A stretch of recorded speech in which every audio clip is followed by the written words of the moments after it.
ఇవాళ Vamsadhara stage 2 project మన అందరికీ కూడా కావాలి. కానీ ఆ దివంగత నేత ఆ ప్రీతమ నాయకుడు రాజశేఖర రెడ్డి గారు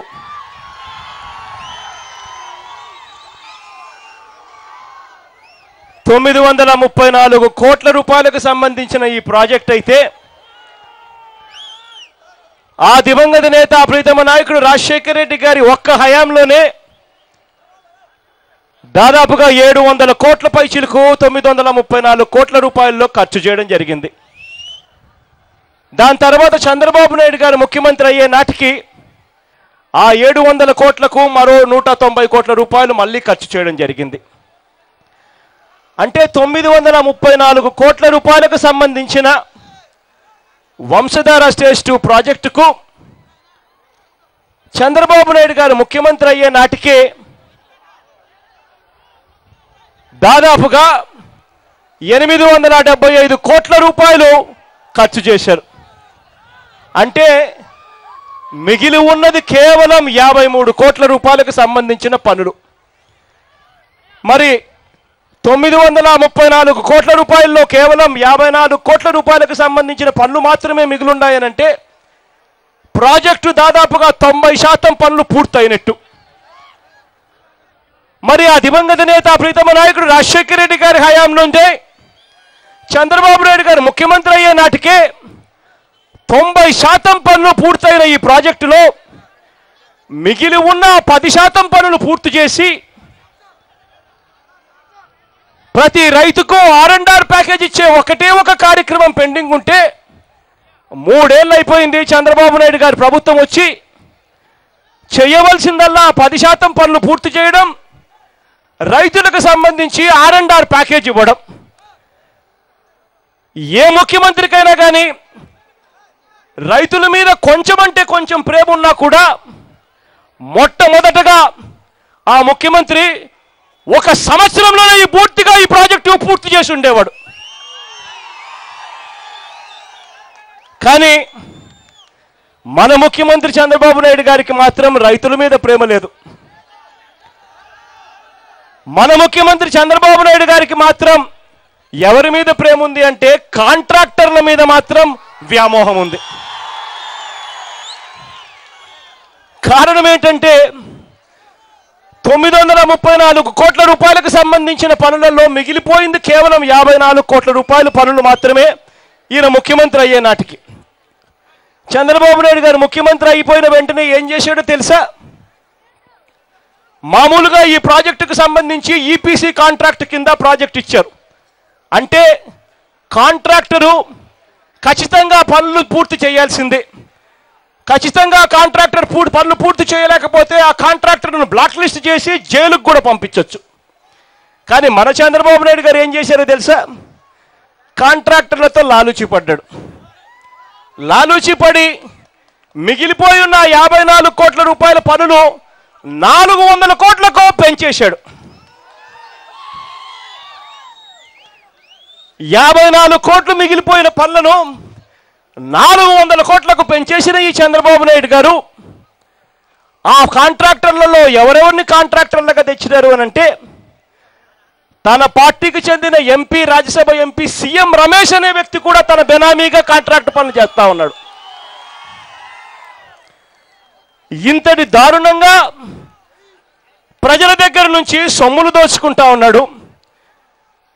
54 కోట్ల పనులు మిగిలిపోతే దాన్ని 400 కోట్లకు పెంచేశాడు. కాంట్రాక్టర్లకేమో కొత్తగా జీవోలు ఇష్యూ చేసి రేట్లేమో పెంచేశాడు. ఎందుకయ్యా చంద్రబాబు నాయుడు గారు రేట్లు పెంచారు అని అడిగితే చంద్రబాబు నాయుడు గారు నోట్లో నుంచి వచ్చే మాట ఏమిటో తెలుసా? పెట్రోల్ పెరిగింది, డీజిల్ పెరిగింది, సిమెంట్ పెరిగింది, స్టీల్ పెరిగింది అని రకరకాలుగా చెవుల్లో పూలు పెట్టే కార్యక్రమాలు చేస్తాడు.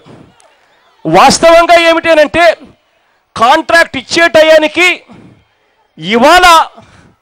ఇవాళకి చూస్తే పెట్రోలు తగ్గింది, డీజిల్ తగ్గింది, స్టీలు తగ్గింది, సిమెంట్ తగ్గింది, ఇసుక ఫ్రీగా ఇస్తా ఉన్నారు. మరి రేట్లు ఎందుకు పెరుగుతున్నాయి చంద్రబాబు నాయుడు గారు అని చంద్రబాబు నాయుడు గారిని గట్టిగా ప్రశ్నించాలి. కానీ చంద్రబాబు నాయుడు గారు మాత్రం కాంట్రాక్టర్లతో కమిషన్ల కోసం అని చెప్పి విపరీతంగా 54 కోట్లను దాదాపుగా 400 కోట్లకు పైచులకు పెంచేశాడు. సరే పెంచాడు, పోనీ రైతులకు సంబంధించి మరి రైతులకు ఎందుకయ్యా చంద్రబాబు నాయుడు గారు పెంచలేదు అని చెప్పి ఇదే రైతులు ఇవాళ చంద్రబాబు నాయుడు గారిని ప్రశ్నిస్తూ ఉన్నారు. ఇవాళ రైతులందరూ ఇక్కడ ప్రతి ఒక్కరూ కూడా ఎదురు చూస్తూ ఉన్నది ఏమిటి అంటే, దాదాపుగా అప్పట్లో ప్రాజెక్టు పూర్తి కావాలి అని చెప్పి ప్రాజెక్టు కోసం ఆశపడి ప్రాజెక్టు వస్తే జీవితాలు బాగుపడతాయని ఆ రోజు త్యాగమూర్తులు భూములు ఇచ్చారు. 1,26,000 మాత్రమే ఆ రోజుల్లో భూములు ఇచ్చేశారు. ఇచ్చిన ఈ రైతులందరూ కూడా ఇవాళ అడుగుతా ఉన్నది ఒకటే. దాదాపుగా ఆ రోజు నుంచి ఈ రోజుకల్లా దాదాపుగా 10 సంవత్సరాలు అయిపోయింది. 10 సంవత్సరాలు అయిపోయింది, ఇవాళకి కూడా ఇంకా ప్రాజెక్టు పూర్తి కాని పరిస్థితి కనిపిస్తూ ఉంది. ఇటువంటి పరిస్థితుల్లో ఈ ప్రాజెక్టుకు సంబంధించి మేము 2013కు సంబంధించిన R&R ప్యాకేజ్ కావాలి అని చెప్పి మేమంతా కూడా అడుగుతా ఉన్నాం. తప్పేముంది మేము అడుగుతా ఉన్న విషయంలో అని చెప్పి ఇవాళ రైతులు అడుగుతా ఉన్నారు. ప్రతి రైతన్నకు నేను చెప్తా ఉన్నా, మీరు అడిగే దాంట్లో తప్పే లేదు అని చెప్పి కూడా నేను గట్టిగా ప్రతి రైతన్నకు తోడుగా నిలబడుతూ చెప్తా ఉన్నా. ఒక్కటే నేను చంద్రబాబు నాయుడు గారికి చెప్పదలుచుకున్నా, చంద్రబాబు నాయుడు గారు ముఖ్యమంత్రి అయ్యే నాటికి రాష్ట్రానికి సంబంధించిన అప్పులు 97,000 కోట్లు ఉండేటివి. ఈ 3 సంవత్సరాలలో చంద్రబాబు నాయుడు గారు రాష్ట్రంలో అప్పుల భారాన్ని ఎంతకు తీసుకొని పోయాడో తెలుసా? 2,16,000 కోట్లకు తీసుకొని పోయాడు. అంటే 3 సంవత్సరాలలో చంద్రబాబు నాయుడు గారు 1,18,000 కోట్ల రూపాయల అప్పులు తీసుకొచ్చినాడు చంద్రబాబు నాయుడు గారు. మరి నేను ఇదే చంద్రబాబు నాయుడు గారిని అడుగుతా ఉన్నా, అయ్యా చంద్రబాబు నాయుడు గారు, మీ బడ్జెట్ చూస్తే 1,50,000 కోట్లు, మీరు ఈ 3 ఏళ్లలో తీసుకొచ్చిన అప్పులు చూస్తే 1,18,000 కోట్లు.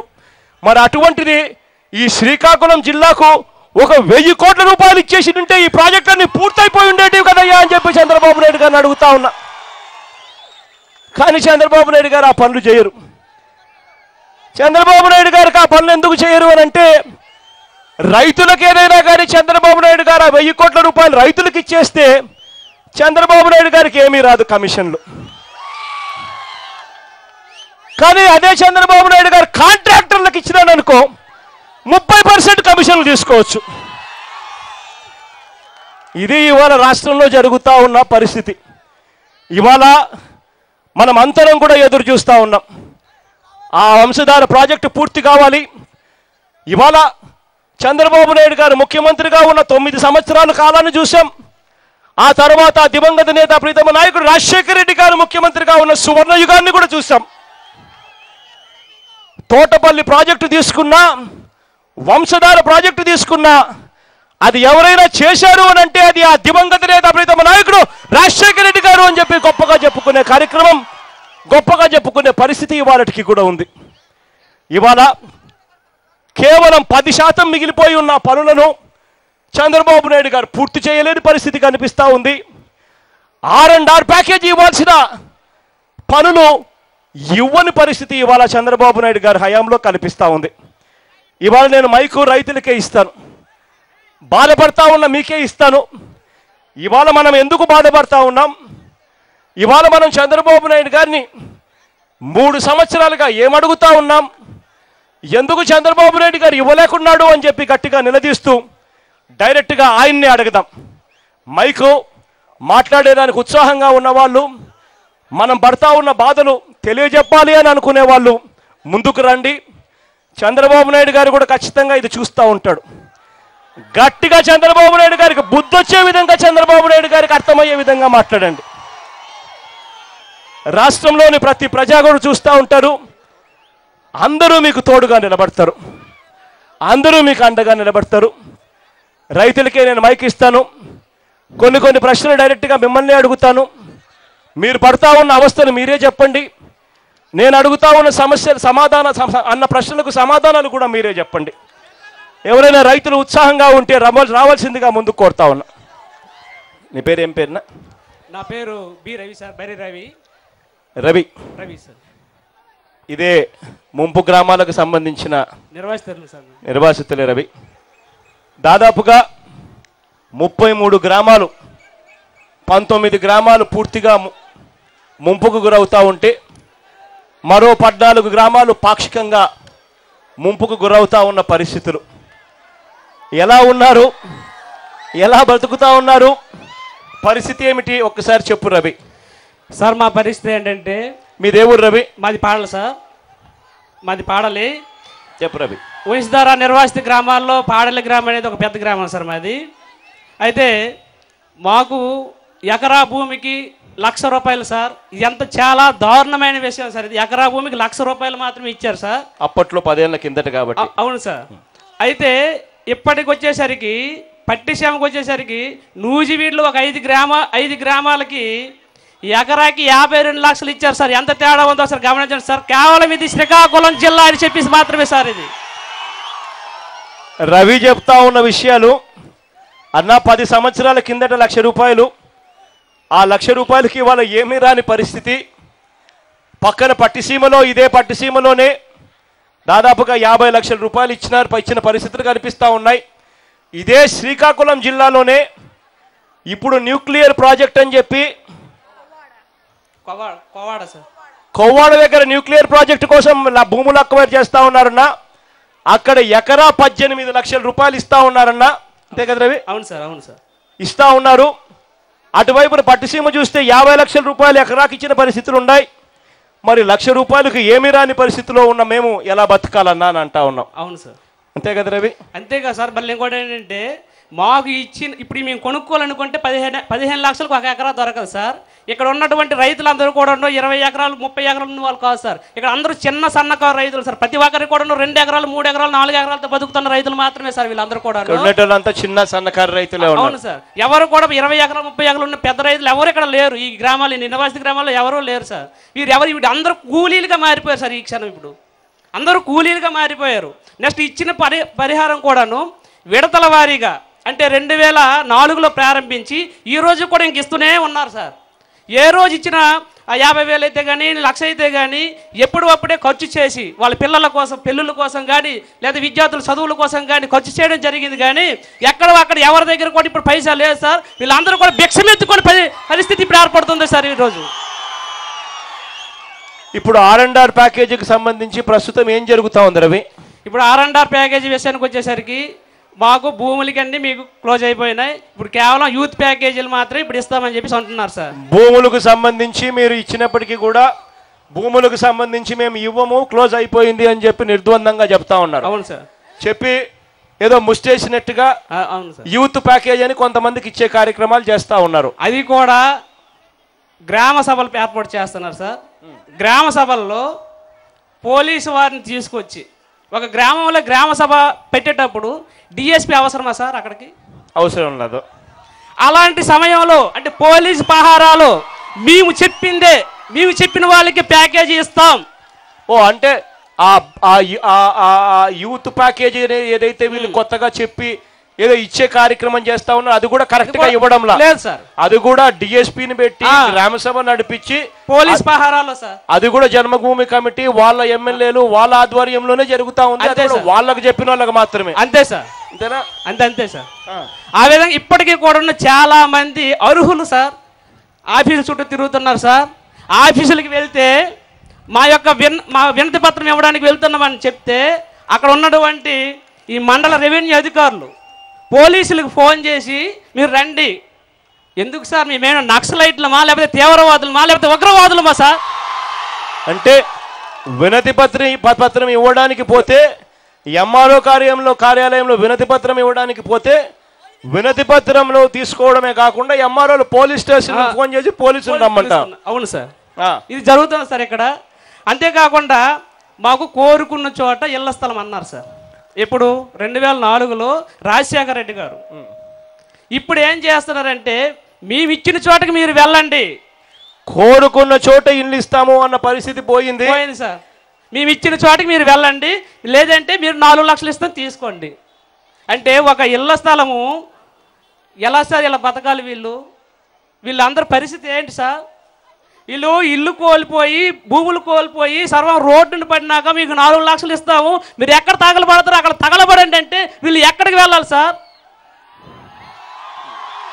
అది ఒకసారి మా ఆవేదన ఆలోచించండి సార్. కనీసం వీళ్ళు కట్టిన కాలనీలు ఏదైతే కడతా ఉన్నారో దాంట్లో వాటి పరిస్థితి ఏంటి? కాలనీలు ఓన్లీ 30% వరకు కట్టారు సార్. కట్టడానికి కూడా వాళ్ళు కట్టి ఇవ్వలేదు, ఇళ్ల స్థలాలు ఇచ్చారు అంతే. 70% వరకు కూడాను కేవలం వాళ్ళకి 4,47,000 రూపాయలు ఇస్తాం. అక్కడ వసతులు లేవు, వసతులు వాళ్ళకి అమౌంట్ ఇచ్చేస్తున్నారు సార్. అమౌంట్ ఇస్తున్నారు. కట్టిన కొన్ని చోట్ల 30% మాత్రం తీసుకున్న వాళ్ళు ఇల్లు కట్టుకున్న చోట వాళ్ళు ఎక్కడ కట్టుకుంటున్నారో దాని వసతులు ఎక్కడ ఏమీ లేవు, వసతులు లేవు. ఉన్న కాలనీలలో కూడా వసతులు అసలు పూర్తిగా లేని పరిస్థితి కనిపిస్తా ఉంది. అవును సార్, ఇది ఎంత దారుణమైన పరిస్థితి అంటే సార్, ఈరోజు ఆయా గ్రామాలు మేము 12 సంవత్సరాలుగా ఆ గ్రామాల్లోనే నివసిస్తున్నాం సార్. 12 సంవత్సరాలుగా చాలాసార్లు మొరపెట్టుకున్నాం సార్, మాకు రోడ్లు కూడా పూర్తి వేయడం లేదు. మీరు నిర్వాసితులు, మీకు ఎటువంటి ప్రభుత్వ పనులు ఏమి జరగవు, మీరు నిర్వాసితులు కాబట్టి మీరు ఎలా ఉందో అలాగే బతకండి. అయితే మాకు ఇక్కడ నుంచి తరలించండి, మాకు కాలనీలు ఇవ్వండి అంటే దిక్కులేదు సార్. కనీసం మాకు మౌలిక వసతులు కల్పించండి అని చెప్పి వీళ్ళందరి చుట్టూ కాలరిగే చుట్టూ తిరగడమే జరిగింది, కానీ మౌలిక వసతులు కల్పించలేని దుస్థితి ఈరోజు ఏర్పడింది సార్ మా అందరికీ. రవి, ఇంకా మిగతా వాళ్ళతో కూడా ఇద్దరు ముగ్గురితో మాట్లాడిద్దాం. రవి, ఇంకా ఎవరైనా రాండినా మాట్లాడే వాళ్ళు దాన్న. మీరు కూడా నిర్వాసితులేనన్నా? మీరు కూడా నిర్వాసితులేనన్నా? అవునయ్యా. మీ పేరు ఏం పేరున్నా? జి శ్రీనివాసరావు. శ్రీనివాస్ అన్న, ఏ ఊరున్నా? తులగాం. చెప్పు శ్రీనన్న, ఇప్పుడు సమస్య లేదన్నా? సమస్యలు ఏంటంటే గట్టిగా అటువైపు చూసి గట్టిగా చెప్పండి. 2004లో డాక్టర్ వైఎస్ రాజశేఖర రెడ్డి గారి ప్రభుత్వం వచ్చిన తర్వాతను జలయజ్ఞం కార్యక్రమంలో వంశధార ప్రాజెక్టు కట్టి దిగువనున్న రైతులకు నీరిచ్చి జిల్లాను సస్యశ్యామలం చేయాలనే ఒక ఆలోచనతో ఆయన ఇక్కడ ఈ ప్రాజెక్టు చేపడతాము, మీ నిర్వాసులందరూ సహకరించండి, మీకు అన్ని న్యాయం చేస్తాము, అన్ని విధాలా సహకరిస్తామని చెప్పడం జరిగింది. అయితే అప్పుడున్నటువంటి రేట్లు అయితేనేమి ఇవన్నీ పరిగణనలు తీసుకొని అప్పుడున్న చట్ట ప్రకారము ఒక ఎకరానికి 1,30,000 చొప్పున నష్టపరిహారం అనేది ఇవ్వడం జరిగింది. ఇళ్ళకు కూడా ఉన్న 2005, 2006, 2007 ఎస్ఎస్ఆర్ రేట్ల ప్రకారము ఇళ్ళ రేట్లు ఇంజనీర్ల చేత లెక్క కట్టించి నష్టపరిహారం ఇవ్వడం అనేది జరిగింది. తర్వాతను పునరావాసము, ముఖ్యంగా నిర్వాసితులు అవుతున్నటువంటి కుటుంబాలకి పునరావాసం కల్పించిన తర్వాతనే ప్రాజెక్టు పనులు చేపట్టాలనేది చట్టంలో ఉంది. అది ఎవరికి తెలియనిదేటి కాదు, అందరికీ తెలిసిన విషయమే. కానీ అప్పట్లో కొంతవరకు కొన్ని గ్రామాలకు పునరావాసం రాజశేఖర రెడ్డి గారి టైంలో పెద్దలు గౌరవనీయులు రాష్ట్ర మాజీ మంత్రివర్యులు మన రెవెన్యూ సహాయ పునరావాస శాఖ మంత్రులు గారి టైంలో కొన్ని గ్రామాలకు పునరావాసం అనేది జరిగింది. చిన్నకొల్లి వలస, పెద్దకొల్లి వలస, గార్లపాడు, పాడల గ్రామాలు కొన్ని గ్రామాలకు జరిగాయి. మిగతా ఉండిపోయిన గ్రామాలకి మేము అప్పట్లో ఉన్న నిబంధనల ప్రకారము నిర్వాసితులు కోరిన చోట పల్లె ప్రాంతం అయితే 5 సెంట్లు, పట్టణ ప్రాంతం అయితే 3 సెంట్లు అన్ని మౌలిక సదుపాయాలతో దేవాలయాలు, బడులు, రోడ్లు, సిమెంట్ కాలువలు, స్కూల్ భవనాలు వీటన్ని మౌలిక సదుపాయాలతో కల్పిస్తామని చెప్పడం జరిగింది. దానికి కొన్ని గ్రామాలకు ఆ విధంగా చేశారు. మేము అడిగిన వాటి ప్రాంతాల్లో అక్కడున్న రైతులు కోర్టుకు వెళ్ళిపోయి అంటే పల్ల భూములు సేకరించకూడదనేటువంటి షాక్ పెట్టి స్టేలు తెచ్చుకోవడం వల్ల అది అలా కాలయాపన జరిగింది. కాలయాపన జరిగిన తర్వాతను అక్కడికి ప్రాజెక్టు పనులు కూడా ఉన్నా కొంచెం స్లో అయ్యాయి. తెలుగుదేశం గవర్నమెంట్ 2014లో వచ్చిన తర్వాతను ఈ పునరావాసం కానీ నిర్వాసిత సమస్యలు కానీ ఏ ఒక్కటి లేదు. ముందు ప్రాజెక్టు కట్టేయాలి, నీరు పెట్టేయాలి, రైతులకి ఏదో మసికాయ మారటికాయ చేసేసి నీళ్ళు పెట్టేసి మేము ఇక ప్రాజెక్టు పూర్తి చేసాను అని చెప్పుకోవడానికి శ్రద్ధ చూపిస్తున్నారు తప్పిస్తే అది కూడా నిర్వాసితుల గ్రామాలకు మాత్రం వీళ్ళకున్న సమస్యలు ఏంటి? ఆ ప్రాజెక్టు కూడా కట్టడం లేదు కదా, కాంట్రాక్టర్లకు ఎస్కలేషన్ ఇవ్వడంలోనే సరిపోతా ఉంది. అప్పట్లో 87, 88 ప్యాకేజ్ సింగిడి పారాపురం బ్యాలెన్సింగ్ రిజర్వాయరు బట్టి అదే ఫ్లడ్ ఫ్లో కెనాల్ వరద కాలువ పనులు 98 కోట్ల రూపాయలే అప్పట్లో అంచనా విలువలు. తెలుగుదేశం గవర్నమెంట్ వచ్చిన తర్వాతను అది 420 కోట్లు పెంచారు. అదే రేట్లు మన రైతులకు ఎందుకు పెంచరు, నిర్వాసితులకు ఎందుకు పెంచరని మేము డిమాండ్ చేస్తున్నాం. ఆ రోజుల్లోన రాజశేఖర రెడ్డి గారి గవర్నమెంట్లో ఇళ్ల నిర్మాణానికి 53,000 రూపాయలు నిర్ణయిస్తే ఇప్పుడు ఈ 12 సంవత్సరాల తర్వాత కూడా అదే 53,000తో ఇల్లు మీరు నిర్మించుకోండి అంటారు. అది ఎక్కడైనా సాధ్యమేనా? 53,000 రూపాయలతో ఎవరైనా ఇల్లు కట్టుకోగలరా? అదొకటే కాకుండా 2013 భూ చట్టం తీసుకొచ్చిన తర్వాత మేము మెరుగుపరిచే కార్యక్రమం మేము చెప్పేది ఏంటంటే పాత చట్ట ప్రకారం అప్పటికున్న నిబంధనల ప్రకారం అప్పుడు గవర్నమెంట్ ఇచ్చింది. ఇప్పుడు మేము ఆ గ్రామాల్లో ఉన్నాము, ఆ భూములను పండించుకుంటున్నాము, ఆ ఇళ్లలో ఉన్నాము. 2013లో యూపీఏ ప్రభుత్వం చేపట్టేటటువంటి 2013 భూసేకరణ చట్ట ప్రకారం మేము అర్హులం కాదా? ఉన్న ప్రాజెక్టులకు అన్నిటికీ వర్తింపజేస్తున్నారు, పట్టిసీమకి ఇస్తున్నారు, అదేవిధంగా పోలవరంకి ఇస్తున్నారు. అది మేము చేసిన తప్పేటి, మాకు ఎందుకు పరిహారం అనేది రాదు. కొవ్వాడికి ఇస్తున్నారు. ఈ పక్కన ఉన్నటువంటి మా జిల్లాలో ఆఫ్ షోర్ రిజర్వాయర్ అని చెప్పేసి ఒకటి ఉంది, అక్కడ వచ్చి యూత్ ప్యాకేజ్ 11 లక్షల రూపాయలు ప్రకటించారు, మాకు వచ్చినప్పటికి 5 లక్షల రూపాయలు ఇచ్చారు. ఇది ఎక్కడ ఇది న్యాయము? మేము గవర్నమెంట్కి అదే సూటిగా అడుగుతున్నాం, చెప్పండి ఇది పద్ధతేనా? మేము కోరుతున్నాం, ఏదైతే ఇక్కడ ఉందో మేము ఇప్పటి వరకు ఏ గ్రామం ఖాళీ చేసి వెళ్ళలేదు, అందరము ఏ గ్రామాల్లో ఉన్నాము, అందరం ఆ భూములు ఆ ఇళ్లలో ఉన్నాం. మాకు 2013 భూసేకరణ చట్టం అనేది అమలు చేసి మాకు రావాల్సిన మిగతా రిమైనింగ్ బ్యాలెన్స్లన్నీ పూర్తి స్థాయిలో చెల్లించి పనులు పూర్తి చేయాలి తప్పిస్తే ఏదో మీరు పోలీస్ ఫోర్స్ పెట్టి చేసేస్తాం, లేకపోతే దౌర్జన్యం చేస్తాం. మరి మా మంత్రి గారు అయితే వాళ్ళు ఇల్లు కూల్చేయండి, వాళ్ళు కరెంటు కట్ చేయండి, వాళ్ళకేమో నీళ్లు వెళ్ళవు కట్ చేయండి, ఇటువంటి దౌర్జన్యాలు చేస్తే ఇక్కడ ఊరుకునేది లేదు. ఇప్పుడు దేనికైనా మేము ప్రాణ త్యాగానికైనా సరే సిద్ధంగా ఉన్నాం తప్పిస్తే ఇందులో రాజీ పడే ప్రసక్తి లేదు. నిర్వాసితుడికి అన్ని విధాల న్యాయం చేసే వరకు మా పోరాటం అనేది ఆగదు. మేము పోరాటం చేయబట్టి రాత్రికి రాత్రి నారా చంద్రబాబు నాయుడు గారు ముఖ్యమంత్రి గారు అప్పటి వరకు డబ్బులు లేవు మీరు సహకరించండి అని చెప్పి జిల్లా ఎస్పీ గారిని తీసుకొచ్చి ప్రాజెక్టుకి సంబంధించిన వాళ్ళు రెవెన్యూ వాళ్ళు రావాలి, లేకపోతే ఇరిగేషన్ వాళ్ళు రావాలి, కానీ పోలీసులు రావాలని బాధ్యత పని ఏముందో చెప్పండి. ఇక్కడ ఎస్పీ గారిని తీసుకొచ్చారు, డిఎస్పీని తీసుకొచ్చారు, బందోబస్తు చేస్తారా? ఎవరి ప్రాణాలు మీరు తీస్తారు? సిరంగా మిగతా వాళ్ళతో కూడా ఎవరితో మాట్లాడిద్దాం నిన్న. ఇంకా ఎవరైనా ఉన్నారు మా నిర్వాసితులు?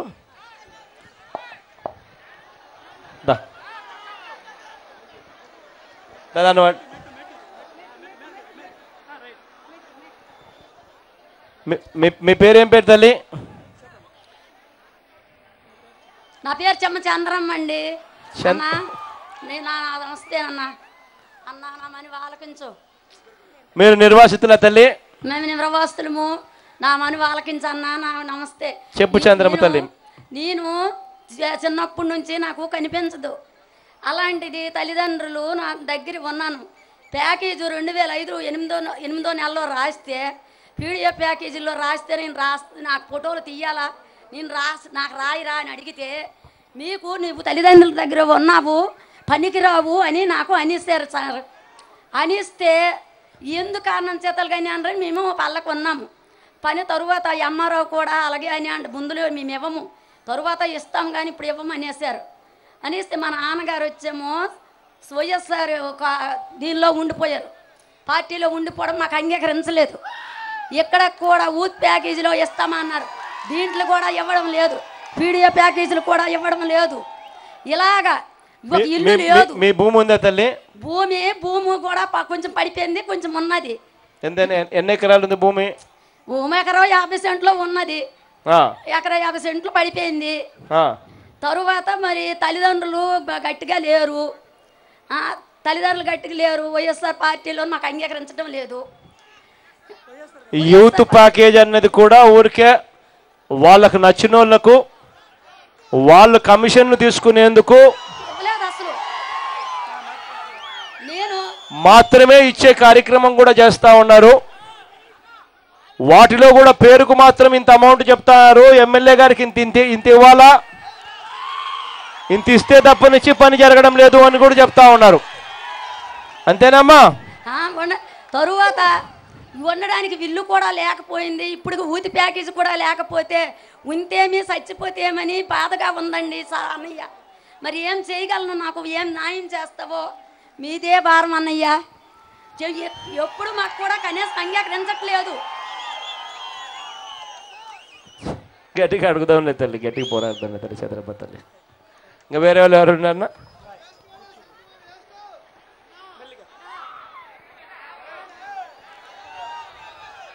పాపం చంద్రమ్మ తల్లి కళ్ళు కనపడవు.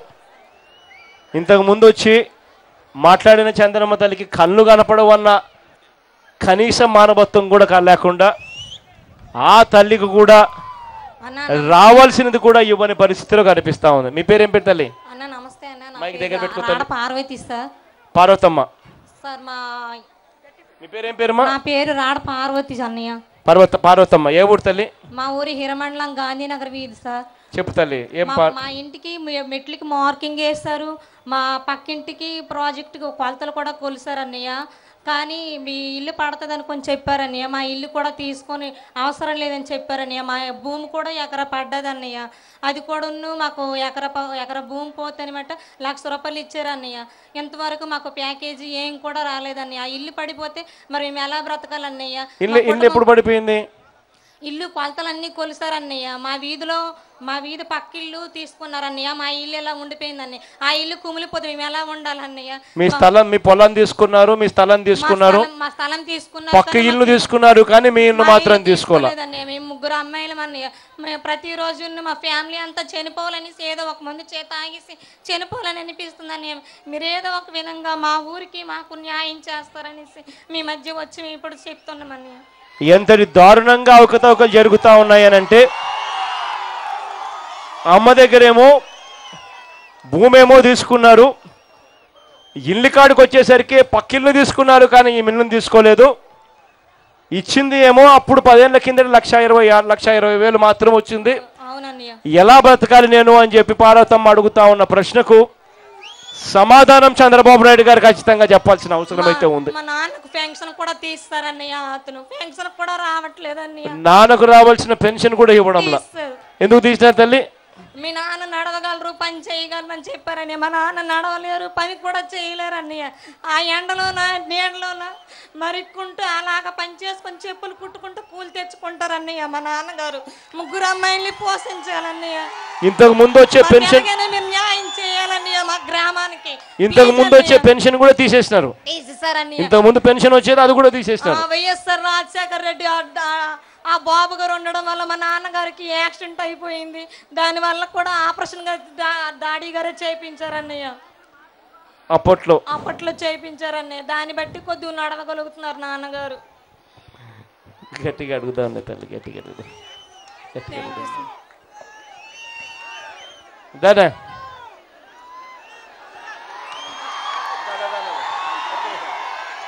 అయిపోలేదు, అన్నది అయిపోలేదు.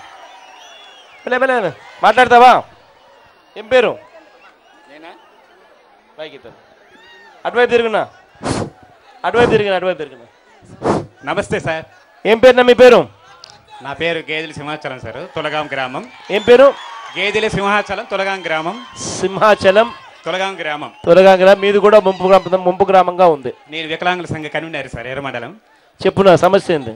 అంటే ప్రభుత్వం ఒక ప్రాజెక్ట్ కట్టేటప్పుడు జనాల సమస్యలు తీర్చాలా లేదా సార్? తీర్చాలన్న అటువైపు తిరిగి మాట్లాడు. అంటే అటువైపు తిరిగి మాట్లాడు. గొల్లి పెడితే ఈ ప్రభుత్వం అనేది ఎలాగ తేల్చాలో తేల్చేస్తుంది. గొల్లి పెట్టపోలకి పోలీస్ బందోబస్తులు పెట్టి తోసేస్తున్నారు.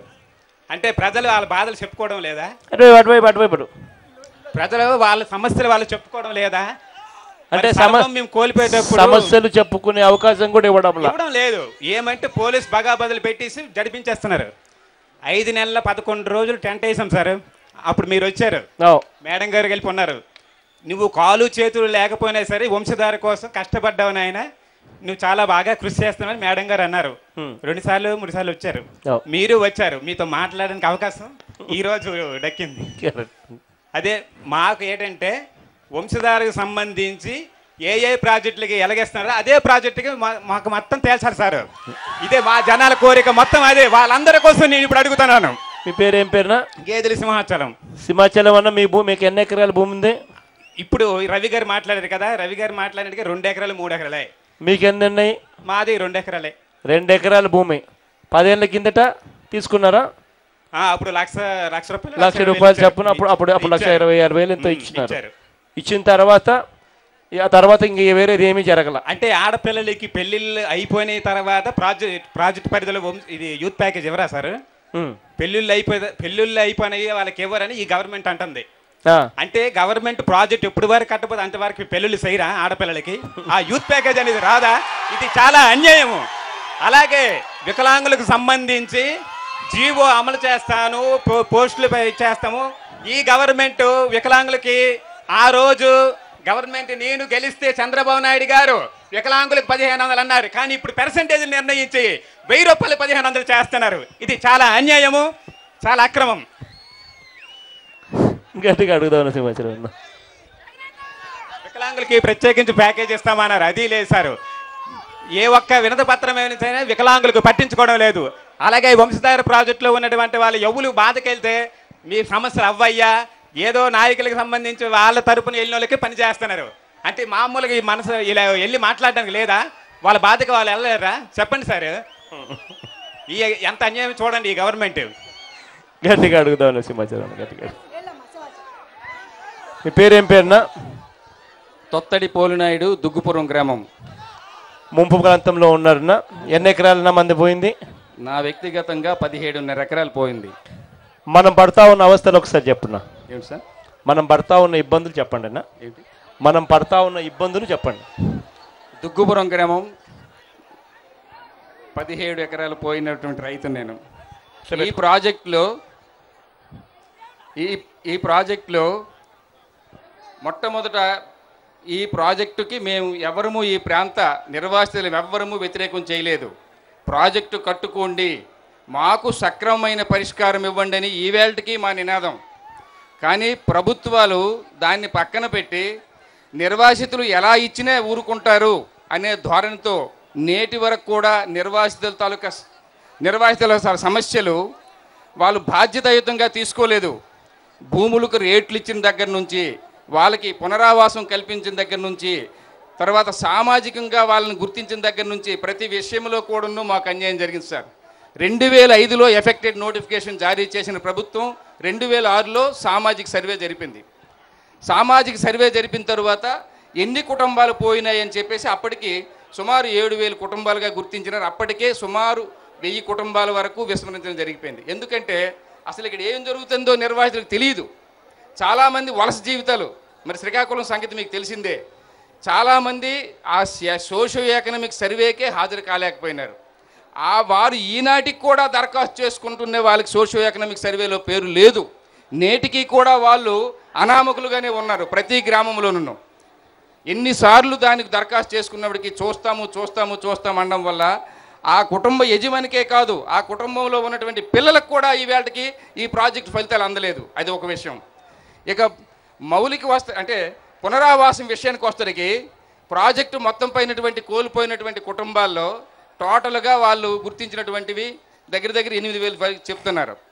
అప్పటి ప్రభుత్వం కొంతమంది వరకు మాత్రమే భూసేకరణ చేసి మౌలిక వసతులతో సహా పునరావాసం ఏర్పాటు చేయగలిగింది. అది చిన్న కొల్లివలస, గార్లపాడు, పెద్ద కొల్లివలస ఈ గ్రామాలకి ఇంచుమించుగా 85-80% వరకు పూర్తి చేయగలిగింది. అంటే కొంతమందికి మాత్రమే అసలు ఈ రీహాబిలిటేషన్ ప్యాకేజ్ కింద, రీహాబిలిటేషన్ ప్యాకేజ్ కాదు, అంటే పునరావాసం చూపించగలిగింది. గ్రామాన్ని తరలించేటప్పుడు ఆ గ్రామాన్ని మరో దగ్గర ఏర్పాటు చేయడం అనేది 3 గ్రామాల వరకే అప్పటికైంది. పూర్తి స్థాయిలో ఇప్పటికి కూడా 3 గ్రామాలకే 80% వరకు చేయగలిగారు. మిగతా గ్రామాలన్నీ 40%, 50%, 30% వరకే స్థలాలు ఇవ్వగలిగారు. అది మాలో కూడా ఒక్కొక్కరు ఒక్కొక్క ప్రాంతం కోరుకోవడం వల్ల పూర్తి స్థాయిలో ఇప్పటికీ చేయలేదు. ఇక దుగ్గుపురం విషయానికి వస్తే మేము 2008 నాటి నుంచి మాకు పునరావాసం పలానా స్థలం కావాలని అడిగితే అప్పటి ప్రభుత్వం గుర్తించి ఆ స్థలానికి తీసుకొని వెళ్ళి స్థలము సేకరించి సగంలో విడిచిపెట్టేసింది. ఆ విడిచిపెట్టేసిన కార్యక్రమం ఈవేళకి అలాగే ఉంది. మా గ్రామానికి పునరావాసం లేదు. రాజశేఖర రెడ్డి గారు చనిపోయిన తర్వాత పట్టించుకునే పరిస్థితి లేదు. పునరావాసంగా బదులుగా ఇప్పుడు ఏమంటున్నారు, పునరావాస స్థలానికి ప్రత్యామ్నాయంగా 5 లక్షల రూపాయలు ఇస్తామని ప్రకటించారు. ఆ 5 లక్షల్లో కూడాను గృహ నిర్మాణం కోసం అని చెప్పేసి ఒక 53,000 రూపాయలు ఇచ్చారు. అది కూడా ఈ నష్టపరిహారాలు ఇచ్చే విధానం కూడా ఎలాగుందంటే అమావాస్య నాడు ₹1 పొన్ననాడు పావల. వాళ్ళకి ఎప్పుడు నిధులు ఉంటే అప్పుడు మాకు మొట్టమొదటి అవగాహన సదస్సులోకి వచ్చినప్పుడు ఏమన్నారంటే మీకు మెరుగై, అప్పటికి నేను సర్పంచ్గా ఉన్నాను, ఎస్డీసీలు వచ్చి మీకు మెరుగైన జీవితం కల్పిస్తాం, ఎక్కడికంటే మంచి భవిష్యత్తు చూపిస్తాం, మంచి ఉపాధి కల్పిస్తాం అన్నారు. అన్నటువంటిది అంతా విస్మరించి ఆనాటి అధికారులు ఈనాటి లేరు. కానీ ప్రభుత్వ విధానాలు కూడా ఆనాటి ఈనాటి మరి లేవు, అన్నీ మారిపోయినాయి, గాలికి వదిలేసినారు. ప్రాజెక్టే అయిపోవడమే ధ్యేయం. నిర్వాసితులు ఏమైపోయి వాళ్ళకి పునరావాసంకి డబ్బే, యూత్ ప్యాకేజీకి డబ్బే. అయితే డబ్బు ఇచ్చిస్తే మాకు సమస్యలు తీరిపోతాయా? డబ్బుతో అన్ని పరిష్కారం అయిపోతాయి. డబ్బు ప్రధానం అవ్వచ్చు, కానీ సమస్యలకి కేవలం డబ్బు ఇచ్చిస్తే అది అనేక రకాలుగా ఆనాటికి భార్యకు బాగోలేకపోవడము, పిల్లలకు పెళ్ళి రకరకాలుగా ఖర్చు అయిపోతుంటాయి. అదే వాళ్ళు చేయవలసిన పద్ధతిలో పునరావాసం స్థలం ఇవ్వాలి, అక్కడ వాడు కట్టుకునేటప్పుడు డబ్బులు సహకారం చేయాలి, ఆ విధానమే కానీ సక్రమంగా అమలు చేసి ఉంటే ఈరోజు ఈ నిర్వాసితులకి ఈ దుస్థితి రాదు. ఎక్కడికి ఇంతమంది రావాల్సిన పని లేదు. ఇకపోతే పరిహారం ఇచ్చేటప్పుడు ఏదో ఒక గ్రామాన్ని పరిగణలోకి తీసుకొని ఆ గ్రామానికి కావలసినవన్నీ ఒకేసారి ఏర్పాటు చేసి ఉంటే వాళ్ళు రైతుగా స్థిరపడి ఉండేవాడు. ఈవేళ రైతు అన్నాడు అందరూ బైతులైనారు సార్. ఒక్క రైతు కూడా రైతుగా స్థిరపడలేదు. ఛాలెంజ్ చేసి చెప్తున్నాను, ఈ నిర్వాసిత గ్రామాల్లో ఏ ఒక్క కుటుంబానికి కానీ పూర్తిగా మేము చెల్లించామని అధికారులు వచ్చి చెప్పగలరా? ఛాలెంజ్ చేసి చెప్తున్నాం. ఏదో ఒక సమస్యతో ప్రతి కుటుంబము బకాయి పడి ఉన్నది. పూర్తిగా ప్రతి కుటుంబానికి కూడా ఇవ్వవలసిన పూర్తి పరిహారంలో సక్రంగా ఇవ్వలేదు. ప్రతి ఒక్కరికి కూడా ఎక్కడో ఒక చోట కొరత ఉండనే ఉండదు. ఇప్పుడు మా దుగ్గుపురాన్ని తీసుకుందాం. దుగ్గుపురాన్ని తీసుకుంటే వాళ్ళు ఏదో కోరారని చెప్పి శుభలయ్య దగ్గర 6గురికి, మెట్టూరులో ఒక 40 మందికి, మిగతా వాళ్ళకి ఈవేళకి ఎక్కడా లేదు. స్థలం అడిగితే మీరు అడిగిన దగ్గర మరి ఇవ్వలేము అని చేతులు ఎత్తేశారు. దానికి ప్రత్యామ్నాయంగా 5 లక్షలు అన్నారు. 5 లక్షల్లో ప్యాకేజ్ ఇచ్చేటప్పుడు మా సామాజిక విలువ ఎంత అంటే 83,000 రూపాయలు మాత్రమే. 83, 85 లేదా 72, 70 ఇది మా సామాజిక విలువ. అది 2005 నాటి రేట్లు వెలకట్టి 2010లో చెల్లించారు. అదే కాంట్రాక్టర్కి అయితే 2010 ఎస్ఎస్ఆర్ఏ ఎప్పుడు తప్పుడే. నిర్వాసితులకు మాత్రం 5 ఏళ్ళ కిందటి రేటు 2016 కూడా ఎస్ఎస్ఆర్ఏ. ఈవేళ మా ఊరికి ఇంటి విలువలు చెల్లిస్తున్నారు. 2015 నాటి రేటు 2017లో. అది ఎక్కడంటే కోర్టు చుట్టూ తిప్పి. ఏమండి కోర్టు చుట్టూ తిరగవలసిన పని మాకేమొచ్చింది? మేమేమైనా మా ఆస్తులు ప్యాకెట్లో పాంగొట్టుకున్నామా, తాగేసి తగలబెట్టుకున్నామా? ప్రభుత్వం కావలసి వచ్చింది. ప్రభుత్వంకి ఒక ఉన్నతమైన కార్యక్రమం, ఒక బృహత్తర కార్యక్రమము, 1000 మందికి అన్నం పెట్టిన కార్యక్రమంలో మేము సమిధులయ్యాము. ఈ ప్రాంతం అంతా సమిధులమయ్యాం. మా ఆస్తులు కావాల్సి వచ్చింది. మేము ఈవేళ కోర్టు చుట్టూ తిరగవలసి వస్తుంది. నా ఇంటికి డబ్బు ఇవ్వాలంటే నువ్వు దరఖాస్తు పెట్టుకో, లోక్ అదాలత్కు రా. ఎందుకండి అవసరం వచ్చింది? ప్రాజెక్టుకు అవసరం వచ్చింది మీకు. మాకు గౌరవించి మాకేదో పాదాలు పట్టుకొని ఇమ్మలేదు. మాకు సక్రమైన విలువిచ్చి ఈవేళ నేను రైతును, మళ్ళీ మనకు రైతుగా నేను స్థిరపడాలి. నాకేదో ఐఏఎస్ ఆఫీసర్ అయిపోమనలేదు, లేదు బొంబాయిలో స్థలం ఇచ్చేయమనలేదు. ఒక పల్లెటూరు ప్రాంతంలో అడిగితే గాజులు కొలివలసి వెళ్ళిపోతావా, లేకపోతే వెన్నెల వలస వెళ్ళిపోతావా? ఇదే మా జీవితాలు. మేము మైదాన ప్రాంతంలో బ్రతికిన వాళ్ళం. 55 ఏళ్ళు వ్యవసాయ జీవితం గడిపాను. నేను ఇప్పుడు ఏ జీవితానికి అర్హుడిని అవుతాను? 55 ఏళ్ళు వ్యవసాయ జీవితం గడిపిన మనిషిను నేను మళ్ళీ ఏ జీవితానికి మారుతాను? ఇది ప్రభుత్వం గుర్తించలేదు. కేవలం ప్రాజెక్టు అయిపోవాలి, ప్రజలకి నీరు ఇచ్చేయాలి. వెరీ గుడ్, నీరు ఇవ్వండి, ప్రాజెక్ట్ కట్టండి, మేమందరము ముందుంటాం. ప్రాజెక్ట్ కట్టుకోవడానికి ఈవేళకి వ్యతిరేకం కాదు, ఎవరు వ్యతిరేకం కాదు, ఎవరు ఇక్కడ ఉన్న వాళ్ళు ఎవరు వ్యతిరేకులు కారు. మాకు ఇవ్వవలసిన పరిహారాలు సక్రమంగా సకాలంలో ఇచ్చుంటే మాకు ఈ దుస్థితి రాదు, ఈ ప్రాజెక్టుకి గతి ఉండకపోను. ఇకపోతే యూత్ ప్యాకేజీ ఇచ్చిన విషయంలో ఇక్కడ 4 యూనిట్లు ఉన్నాయి సార్. ఒక్కో యూనిట్లో ఒక్కొక్క తీరు. ఒక ఊర్లో ఒక పద్ధతి, ఒక ఊర్లో ఒక పద్ధతి. 18 సంవత్సరాలు కట్ ఆఫ్ అన్నారు. అక్కడ కూడా మాకు ఈ దుస్థితి రాదు. 2005 నాటికి 18 సంవత్సరాలు నిండినటువంటి వాళ్ళకే ఇస్తామన్నారు. అది ప్రభుత్వం సకాలంలో చేయలేక జాప్యం వల్ల 2007 అన్నారు. 2007 నాటికి కూడా ఇవ్వలేకపోయినారు. సకాలంలో అసలు ఎంతమంది యూత్ అని తేల్చలేకపోయినారు. 2015 నాటికి ఏవో ఒక రాత్రి 3 రోజులు రాత్రింబావులు ఆర్డీఓలో కూర్చొని ఆఫీసులో అర్ధరాత్రి వరకు కళ్ళు కునుకు పడిపోతుంటే లెక్కలు తయారు చేసి సగం మందికి విడిచిపెట్టేసి అర్హులకు కూడా విడిచిపెట్టేసి జాబితా తయారు చేసి గ్రామాల్లోకి వచ్చారు. గ్రామంలో గ్రామ సభలో చదివిన పేరు పేమెంట్ ఇచ్చినప్పుడు ఉండదు. పేమెంట్ ఇచ్చినోడి పేరు గ్రామ సభలో ఉండదు. ఇలాంటి దుస్థితి అనమాట. ఇది అడిగితే సెకండ్ లిస్ట్ ఉంది కదా అని చెప్తున్నారు. ఇకపోతే విషయం, అసలు ప్రాజెక్టులో చిన్నపిల్లాడి నుంచి ముసలివాడి వరకు అందరూ నిర్వాసితులే. దానికి 18 సంవత్సరాలు నిండినోడు అర్హుడు, ఈడు అర్హుడు కాడు. 2 రోజులు తక్కువ ఉన్నా మరిలేదు. పోనీ ఇంకో విషయం సార్, పాఠశాలలో పేరు చేర్పించినప్పుడు సహజంగా పాఠశాలలో ఎప్పుడు జూన్ నెలలో పేర్లు చేర్పిస్తాం. వాళ్ళు 5 సంవత్సరాలు నిండితేనే పేరు వేస్తారు. 5 సంవత్సరాలు 6 మాసాలు అయినా, 4 మాసాలు తక్కువైనా 5 సంవత్సరాలు రాసేస్తుంటారు. అయితే ఇదంతా పరిగణలోకి మరి తీసుకోలేదు. ఇదేంటి ఉద్యోగం ఇస్తారు సార్, సర్టిఫికేటు దాని మీద కరెక్ట్గా ఉండాలని. ఉద్యోగాలా? ఎందుకు ఇలా చేస్తుంటే అర్థం కాదు. ఒక్క విధానం కూడాను పద్ధతి ప్రకారం జరగడం లేదు. ఎలాగో అయిపోని ఎంతో కొంత పడిస్తే పట్టుకుపోరా. ఇక యూత్ ప్యాకేజీకి వచ్చేటప్పటికి మాకు ఇవ్వాల్సింది ఏంటి? 53,000 రూపాయలు 5 సెంట్ల భూమి. అది ఆ భూమి ఇవ్వలేక 5 లక్షల రూపాయలని ప్రకటించినారు. 53,000 ముందు అందిపోయింది కాబట్టి 5 లక్షలు కూడా ఆ 53,000 ఖర్చు చేస్తున్నారు. అసలు 53,000తో ఇంటి నిర్మాణం అవుద్దా? ఈవేళ 310 రూపాయలకు అమ్ముకోండి సిమెంట్ బస్తాని అధికారికంగా ప్రకటిస్తున్నారు. అంటే యూత్ ప్యాకేజ్ అంటే ఇల్లు ఇవ్వకుండా 5 లక్షలు ఇవ్వడమా? అంటే పద్ధతిగా ఇల్లు కోల్పోయిన కుటుంబీకుడికి యజమానికి ఒక స్థలం ఇవ్వాలి. కొన్ని గ్రామాలకు ఇవ్వగలిసినారు, సగం మందికి ఇవ్వలేకపోయినారు. మరి ఇవ్వలేరు కూడా చేతులు ఎత్తేసినారు. దానికి బదులుగా 5 లక్షల రూపాయలు అన్నారు. అందులో ముందు 53,000 ఎందిపోయిందని చెప్పేసి అది ఖర్చు చేస్తున్నారు. వారి కుటుంబాల్లో యువకులైనటువంటి పెద్దలకి, అంటే 18 ఏళ్ళు నిండినటువంటి యువకులు ఎవరైనా అవివాహితులై ఉంటే, లేదు 2005 తర్వాత పెళ్ళి అయినా ఇస్తున్నారు. అయితే ఆ విధంగా 40%, 50% మంది వరకు మాత్రమే లబ్ధి పొందింది. దానికి 2 రోజులు 3 రోజులు తక్కువ ఉన్నప్పటికి కూడాను మరి లేదు. కాబట్టి యూత్ ప్యాకేజీ విషయంలో ప్రతి కుటుంబానికి మేలు జరిగిన రీతిగా ప్రభుత్వం ఆలోచించాలని చెప్పి యావత్ నిర్వాసితులు కోరుతున్నారు. కానీ ప్రభుత్వం చెవికి ఎక్కడం లేదు. ఇస్తాము చూస్తామని ఇస్తున్నారు. ఇంకో విషయం ఏంటంటే, ఏదో ఒక కార్యక్రమం ప్రారంభిస్తున్నారు. ఆ కార్యక్రమం మా గ్రామంలో పూర్తి కాకుండానే సగం వరకు చేసో లేకపోతే 80% చేసో దాన్ని అక్కడ నుంచి మరొక కార్యక్రమంలో దూరిపోవడం, అది సగం చేసి మరొక కార్యక్రమం దూరిపోవడం. ఇలాగ నిర్వాసితులకి ఏంటంటే ఏ సమస్య కూడా పూర్తి పరిష్కారం లేదు. ఇది అడిగితే యూత్ ప్యాకేజ్ అన్నా కూడా కనీసం అందరికీ ఇచ్చినారమ్మా. 5 లక్షల రూపాయల యూత్ ప్యాకేజ్ ఇచ్చినారా? లేదు. ఒకళ్ళు ఇవ్వకపోతే 2 చేతులు పైకెత్తండి. ఇలా ఇలా ఇలా ఇలా ఇలా ఇలా ఇలా ఇలా ఇలా ఇలా ఇలా ఇలా ఇలా ఇలా ఇలా ఇలా ఇలా ఊపండి. 50% వరకు మాత్రం. అంటే ఆ యూత్ ప్యాకేజ్ కూడా పరికి ఇస్తామన్నారు తప్ప నుంచి అది కూడా ఎవరికి ఇవ్వాల. అంతే కదా? 2 చేతులు పైకెత్తి ఇలా ఇలా ఇలా ఇలా ఇలా ఇలా ఇలా ఇలా ఊపండి. అంటే అది కూడా ఇవ్వాల.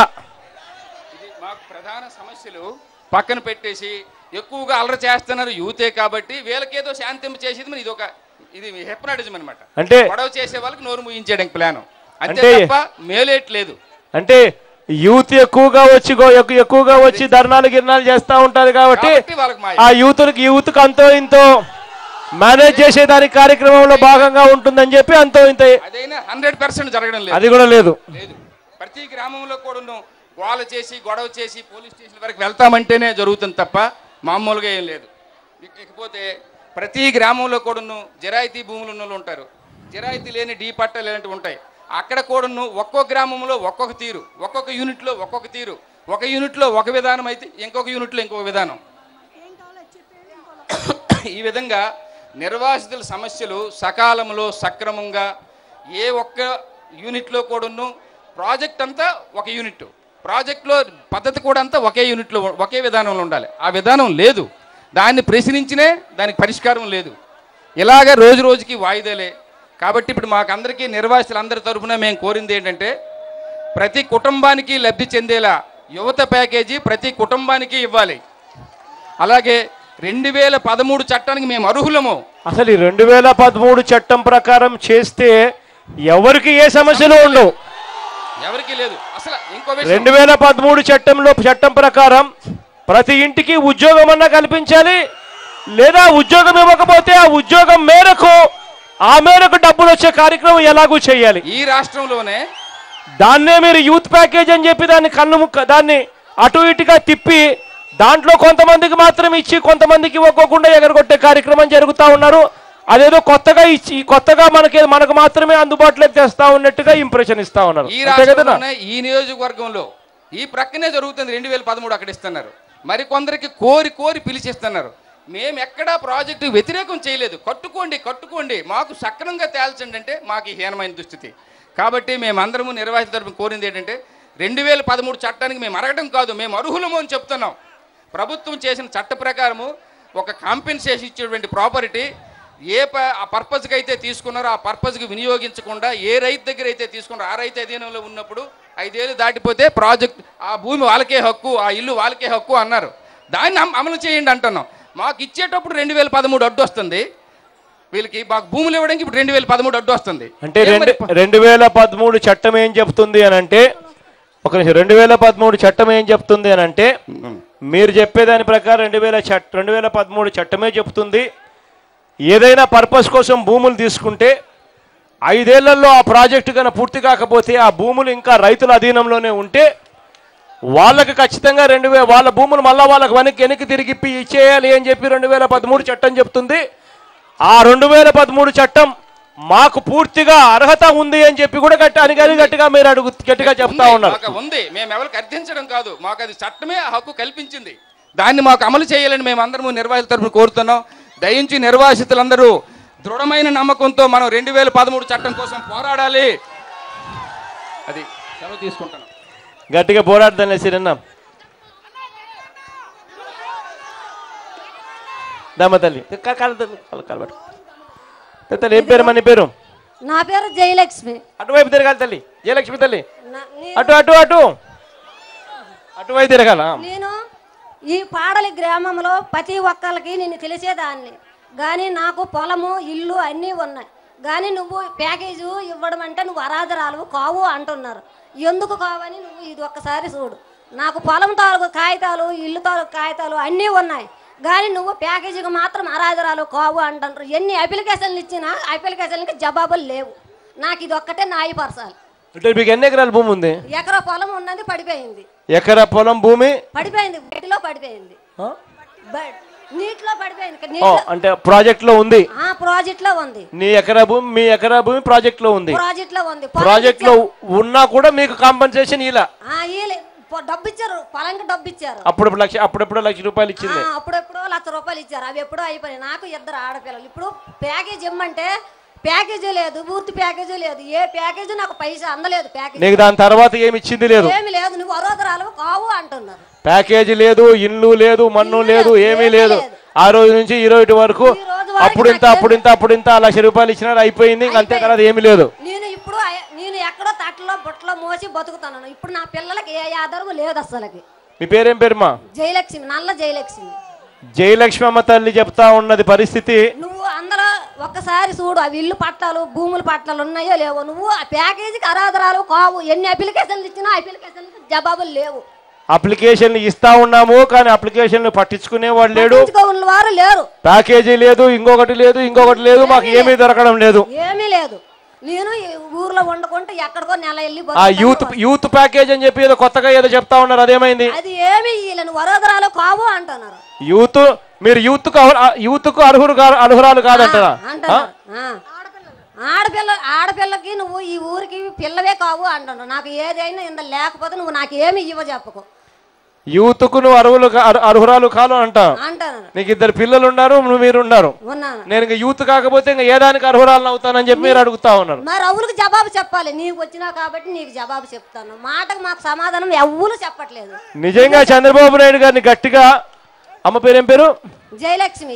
జయలక్ష్మి అమ్మ తల్లి అడుగుతా ఉన్న ప్రశ్న సూటిగా ఒకటి, ఈ గ్రామం మేమంతా భూములు కోల్పోయినాం, మా దాంట్లో 18 ఏళ్ళు నిండిన యూత్ ఉంటేనే మాకు ఇస్తాము, లేకపోతే మాకు ఏమో అని అంటే, నా పిల్లలకు వయసు తక్కువ, నాకు వాళ్ళు తప్ప ఎవరు లేరు, ఇంకా నాకు ఆ డబ్బు కూడా ఇవ్వకపోతే నాకు ఏ డబ్బు ఇస్తారు అని చెప్పి జయలక్ష్మి తల్లి అడుగుతా ఉంది.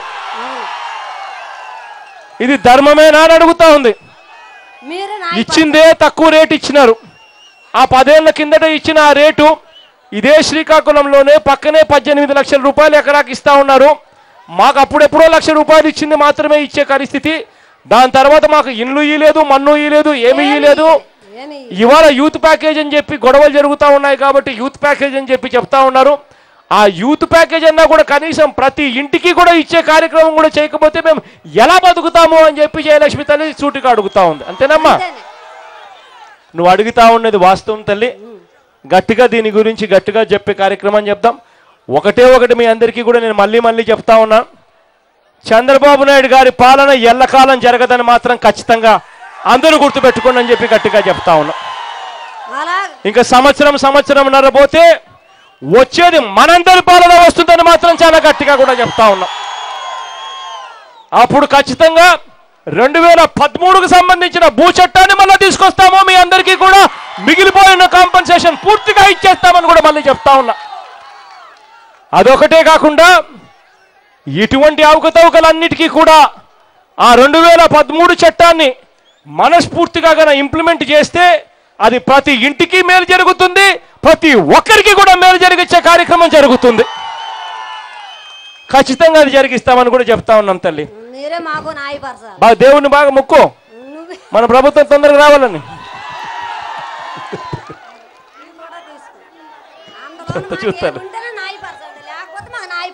చూస్తాను. ఈ సభకు మా యొక్క నమస్కారములు. పేరేనా? ఉమిస్తా నిర్వాస చిన్నకుల వలస ఇప్పిలి చెన్నమనాయుడు సార్. ఈ పేరునా? మీ పేరు? ఇప్పిలి చెన్నమనాయుడు సార్. చిన్నమ్మ నాయుడు అన్న. చెప్పు చిన్నమ్మ సార్. 2005లో మన దివంగత నేత వైఎస్ రాజశేఖర రెడ్డి ప్రారంభించిన ఉమిస్దార్ ప్రాజెక్టు అప్పుడు సకాలంలో మేము 5 సంవత్సరాలు క్లోజ్ అయిపోద్దని పూర్తిగా డెవలప్ చేస్తున్న ఉద్దేశంతో వ్యతిరేకం కాకుండా పునర్వాసం కూడా జాగ్రత్తగా జరిపించారు, స్థలాలు ఇచ్చారు. ఇప్పుడు తెలుగుదేశం ప్రభుత్వం వచ్చి ఏం జరిగింది, యూత్ ప్యాకేజ్ ముఖ్యమైన ఇంపార్టెంట్ విషయం ఏంటంటే, యూత్ ప్యాకేజ్లో 18 సంవత్సరాలు నిన్నోళ్ళకే ఇస్తాము, 18 సంవత్సరాలు నిన్న పిల్లలకి ఇవ్వము అన్నారు సార్. మేము అచ్చెన్నాయుడు గారికి కలెక్టర్ గారికి అడిగాం సార్. 2005లో జన్మించి అందరూ సర్వే నాటికి నమోదయ్యారు సార్. సోషల్ ఎకనామిక్ సర్వే జరిగింది ప్రాజెక్ట్ కాకముందు. ప్రాజెక్టు నమోదు జయలక్ష్మి చెప్పిన సమస్య నువ్వు చెప్తా ఉండవు, అమ్మ చెప్పింది. 18 ఏళ్ళు నిండినోళ్ళు మా ఇంట్లో లేక, మా ఇంట్లో 15 ఏళ్ళు నిండినోడో పిల్లోడు 12 ఏళ్ళు నిండినోడో ఉంటే మా ఇంటికి ఏ ప్యాకేజీ మేము ఇవ్వము అని చెప్పి మీరు చెప్తే మేము ఇంకా యాటికి పోవాలి, మాకు పరిస్థితి ఏమిటి అని చెప్పి చెప్తా ఉన్నాను. అంతే కదా? అలాగే భూమి విషయంకి వచ్చేసరికి ఎకరా రేటు 2013 భూసేకరణ చట్టం మాకు ఖచ్చితంగా అమలు చేయాలని మేము కోరుతున్నాం సార్. 2013కు సంబంధించిన భూ చట్టాన్ని ప్రకారం మాకు డబ్బులు మళ్ళీ మాకు ఇంతకు ముందు ఇచ్చింది మైనస్ చేసి మిగిలిందన్నా మాకు ఇచ్చేసేయాలని చెప్తా ఉన్నారు. అంతే కదా సార్? ఇందులో యూత్ అందరూ నిరుద్యోగులు ఉన్నారు సార్. ఈ నిరుద్యోగులు ఉన్న పిల్లలు కూడా ఉన్నారు సార్. 2 ముగ్గురేసి అందులో నువ్వే యూత్ ఉన్నా, నువ్వు యూత్ కాకపోతే ఎవరిని యూత్ అంటారు సార్? అదే సార్, మా అందరికీ కొద్దిగా న్యాయంగా జరిగించి మళ్ళీ మీరందరూ సుఖంగా ఉండి మా అందరూ సుఖ సంతోషంతో మీరు 2013 భూసేకరణ చట్టం అమలు చేస్తారని భారత్ అసెంబ్లీలో పోరాడతారని మీకు వినయపూర్వకంగా కోరుతున్నాం. గట్టిగా అడుగుతాము. ఒకవేళ కాకపోయినా కానీ ఒక సంవత్సరం ఓపిక పట్టు, దాని తర్వాత అన్ని రిపేర్ అయిపోతాయి. తల్లి అన్న, నేను బామిలి మండల వైఎస్ఆర్సీపీ కన్వీనర్ను. బాలిన మండలం వైఎస్ఆర్సీపీ కన్వీనర్ను, పాలకొండ నియోజకవర్గం. చెప్పునా. ముఖ్యంగా ఈ వంశధార ప్రాజెక్ట్ అనేది మా గ్రామంలో, బామిలి మండలంలో కాట్రగడ బి గ్రామంలో స్టార్టింగ్ పాయింట్, 0 పాయింట్. అయితే ఆ పాయింట్ ఆ రోజు దివంగత ముఖ్యమంత్రి రాజశేఖర రెడ్డి గారు ఆశీ సాధన గురించి రైతులందరం ఎంతో ప్రేమతో అభిమానంతో 102 ఎకరాల భూమి ఈ జిల్లా వాసులందరికీ నీరు వెళ్తే తాగునీరు సాగునీరు త్యాగం చేసి ఆ రోజు మా గ్రామంలో ఫస్ట్ పాయింట్ ఈ వంశధార అనేది స్టార్ట్ ఇవ్వడం జరిగింది. ఆ రోజు 85,000 రూపాయలు ఎకరా ఖరీదు, 85,000 90,000 రూపాయల మధ్య ఇవ్వడం జరిగింది. అయితే ఉప్పు మిరపకాయలు కొనుక్కున్నంత ఖరీదు కూడా కాదు. ఈ మధ్యలో ఈ ప్యాకేజ్ అనేది 93 కోట్ల రూపాయల పనులకు మాత్రమే మిగిలి ఉన్నాం. మన దివంగత ముఖ్యమంత్రి రాజశేఖర రెడ్డి గారు అన్ని నిధులు ఖర్చు పెట్టగా ఈ 93,000 కోట్ల రూపాయలు 93 కోట్లే 93 కోట్లు. అయితే దాన్ని 423 కోట్ల రూపాయలు చేసి కాంట్రాక్టర్లకు మేలు చేసేదానికి పెంచారు. పెంచి వాళ్ళ యొక్క పీసీలకి అన్నిటికీ రావాలని చెప్పి పెంచారు. అప్పుడు నేను అడిగా, అయ్యా ఆ రోజు మీరు పెంచారు 423 కోట్ల రూపాయలకి పెంచారు కదా, 80,000 రూపాయలు ఇచ్చి మాకు చేతులు తులిపారు. ఈరోజు మా రైతులు 102 ఎకరాలు త్యాగం చేసి ఇచ్చాము, మాకు కూడా ఆ భూములకి కేటాయించి మాకు ఆదుకోవాలని చెప్పి మాకు కూడా ఎస్కలేషన్ ఇవ్వాలి కదా, ఇవ్వాలని కోరాను. కోరితే అది ఎలాగ జరగదయ్యా అన్నారు. ఇది ఎలాగ జరిగింది అని అడిగా. మొన్న ఈ మధ్య కొత్త కలెక్టర్ గారు వచ్చారు, ధనుంజయ రెడ్డి గారు. దానిలో కమిషన్లు ఇస్తా ఉన్నారంటున్నా కాంట్రాక్టర్లు. కొత్తగా ఇచ్చినారంటే చంద్రబాబు నాయుడు కమిషన్లు రావు కాబట్టి అంతేనన్నా. కొత్త కలెక్టర్ గారు వచ్చారు మొన్ననే. ఏ అధికారి కూడా మేము అధికారుల దగ్గరికి వెళ్ళక్కర్లేదు. ప్రతి కొత్త అధికారి కూడా జాయిన్ అయిన వెంటనే కాట్రగడ బి వంశధార ప్రాజెక్ట్ దగ్గరికి వస్తారు ఫస్ట్ పని చూడడానికి. దేవినేని ఉమా గారు కూడా వచ్చారు. రెండోసారి కూడా ప్రోగ్రామ్ ఉంది. ఎందుకంటే ఆయనకు కూడా ఇందులో వాటా ఉందన్న సంగతి మాకందరికి తెలుసు. ఎందుకంటే అక్కడ ఉన్నటువంటి కాంట్రాక్టర్లు అందరితో మేము సన్నిహితం, అన్ని విషయాలు తెలుసుకుంటూ ఉంటాం. కాబట్టి ఆయన రెండోసారి కూడా రావడానికి అవకాశం ఉంది. అయితే ఈ డబ్బులు ఇవ్వండి అయ్యా, మీకు 423 కోట్లు వచ్చాయి, మీ డబ్బులు మీకు చాలవని చెప్పేసి మరి 80,000 రూపాయలు మాకు ఇచ్చారు, మాకు కూడా పెంచండి అంటే అది జరగదయ్యా అని చెప్తున్నారు ఈ కలెక్టర్ గారు. దీని విషయం మీద అసెంబ్లీలో మీరు పోరాడాలని. పేరునా తోట సింహాచలం. సింహాచలం దగ్గరికి వచ్చేస్తాం, నిన్న సంవత్సరంలో వచ్చేస్తున్నాం. ఓకే, వచ్చిన తర్వాత మనం చెప్పి. అలాగే మా మండలంలో గనసర అత్తికొత్తూరు కాలనీ ఉంది సార్. అక్కడ సింగిడి నిర్వాహితులు అక్కడ ఈ బట్టి పనులు అవుతున్నాయి సార్.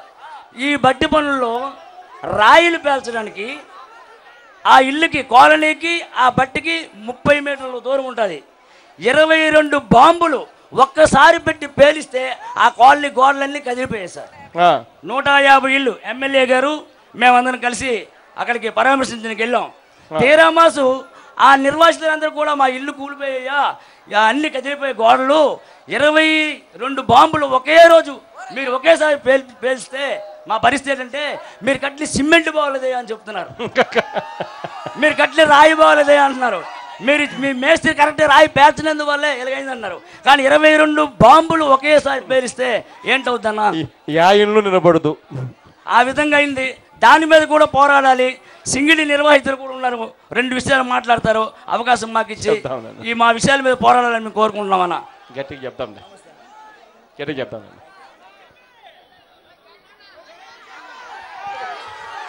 పేరు నా పేరు జయకృష్ణ. నేను సింగిడి నిర్వాసుల తరపున మాట్లాడడానికి మా యొక్క సమస్యను జగనన్న ద్వారా పోరాటం చేసి అందరికీ న్యాయం చేయాలనే ఒక ఉద్దేశంతో ఇక్కడికి రావడం జరిగింది. సార్, మేము సింగిడి గ్రామానికి చెందిన ఎస్సీ ఎస్టీ కులానికి చెందిన దళితులం సార్. మేము సుమారుగా ఆ ప్రాజెక్టుకు ఆనుకొని ఎఫ్ఆర్ఎల్ రాయి నుండి 100 మీటర్ల పరిధిలో 68 గృహాలను కట్టుకొని ఉన్నాము సార్. అవి కూడా ఇసుక మట్టి కావడంతో అప్పుడప్పుడు కూడా బీటలు వాలుతున్నాయి సార్. ఇప్పుడు ప్రాజెక్టు కానీ పూర్తి స్థాయిలో నిర్మాణం జరిగినట్లయితే ఆ కాలనీ అనేది మరి అక్కడ ఉండడం జరగదు సార్. దయచేసి ఆ సమస్యని మీ ద్వారా అసెంబ్లీలో మీ వాణిని మా గొంతు ద్వారా వినిపించి మాకు న్యాయం చేయాలని కోరుకుంటున్నాం సార్. అలాగే ఈ సమస్య మేము అధికారుల చుట్టూ, ఎమ్మెల్యేల చుట్టూ, ఎంపీల చుట్టూ, మినిస్టర్ల చుట్టూ తిరిగి కాళ్ళు అరిగిపోయాయి సార్.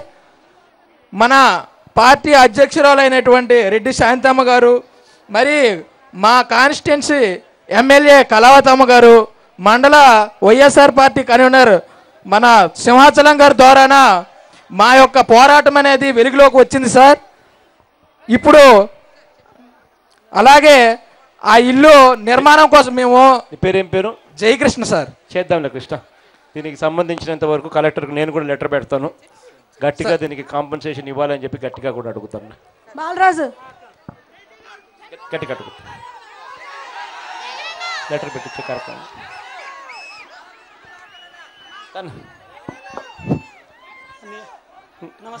ఏం పేరున్నా? వెలమల బాలరాజు అని. ఏం అటువైపు తిరిగి బాలరాజు. ఏ ఊరు బాలరాజు? మాది ఈ ఊరే సార్, ఎర్రమండలం. చెప్పు బాలరాజు.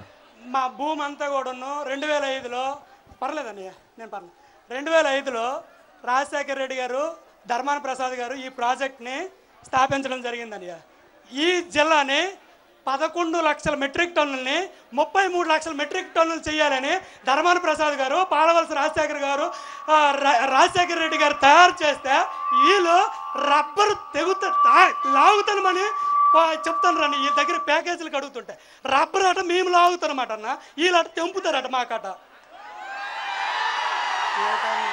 మా భూమి అంతా వీళ్ళకి ఇచ్చి రిజర్వాయర్ జిల్లా మొత్తం సస్యశామం చేయమని మా ధర్మాన ప్రసాద్ గారు చేస్తే మేము ఇమీడియట్గా ఒక్క పోలీసు లేరన్న 11 మందితోని Vijayalakshmi madam special deputy collector మేమందరం సంతకాలు పెట్టించి ఇచ్చామన్న.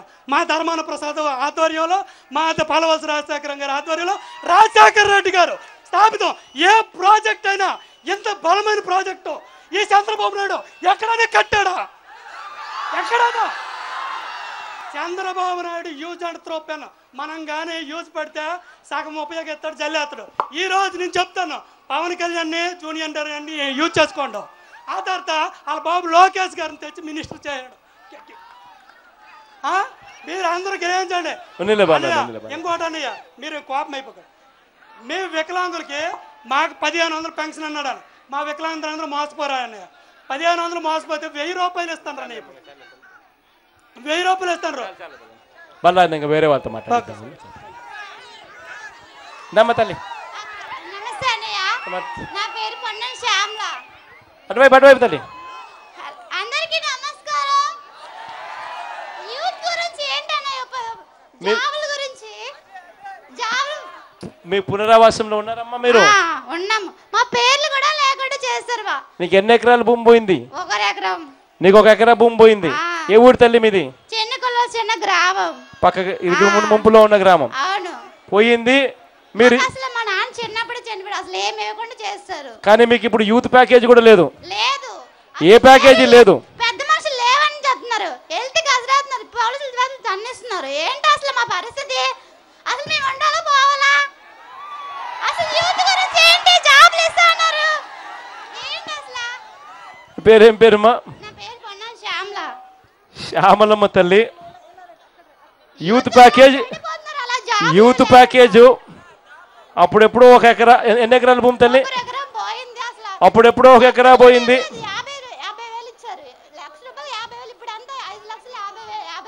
అప్పుడెప్పుడో 1,00,000 రూపాయల మేరకు అప్పుడు ఇంత ఇచ్చినారు. 1,00,000 రూపాయలు కూడా అప్పట్లో ఇవ్వలా. మా నాన్న చనిపోయారు, మాకు ఇల్లు స్థలం కూడా ఇవ్వలేదు. అసలు ఏంటి అసలు? మేము ఉన్నాడా పోవాలా లోకంలోనా? ఇండ్లు ఇవ్వలేదు, స్థలాలు ఇవ్వలేదు, యూత్ ప్యాకేజ్ ఇవ్వలేదు. యూత్ ప్యాకేజ్ కావాలి అని చెప్పి పోయి అడిగితే ఎంతమంది అడుగుతుంది? 10 సార్లు తిప్పుతున్నారు. ఎంక్వైరీ ఈ రోజు కూడా అయింది మా ఊర్లో. అడిగితే పట్టించుకునే పరిస్థితి లేదు. వెళ్ళిపోమంటున్నారు ఇంటికి. ఎన్ని రోజులు ఉండాలి? అంటే బతకాలి. ఊర్లో ఉంటే పనులు అసలు లేవు. ఎక్కడ బతకాలి? ఉపాధి పనులు కూడా లేవు.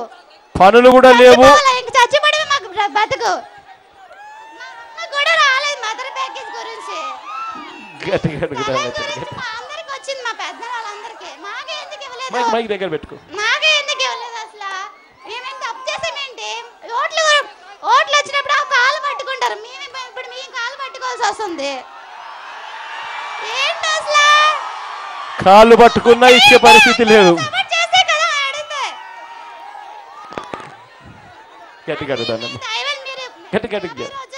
ముఖ్యమంత్రి అవుతారు. మీ ఇప్పుడు సహాయం చేస్తే కదా మేము అప్పుడు సహాయం చేస్తాం మిమ్మల్ని. మీకు గెలిపిస్తాం కూడా. పెద్ద ఫ్యాన్ నీకు పెద్ద ఫ్యాన్ నేను. థ్యాంక్ యూ తల్లి. హిరమండలం అండి. లాస్ట్ మన సార్ హిరమండలంలో 3 రైస్ మిల్లు ఉండేవండి. 3 రైస్ మిల్లు రిజర్వాయర్లో పడిపోయి 2 రైస్ మిల్లుకి మా ఇరిగేషన్ డిపార్ట్మెంట్ వాళ్ళు వేసినటువంటి లిస్ట్ వేస్తే 3 ఆర్ఎన్బి వాళ్ళ తాలూకా వేయించమని చెప్పాం. వాళ్ళిద్దరికీ ఆర్ఎన్బి వాళ్ళ తాలూకా ప్రకారం ఇచ్చారు. మా మిల్లుకి ఆర్ఎన్బి వాళ్ళది వేయలేదు. దాని తాలూకా రిపోర్ట్ నేను తమకు ఇస్తున్నాను.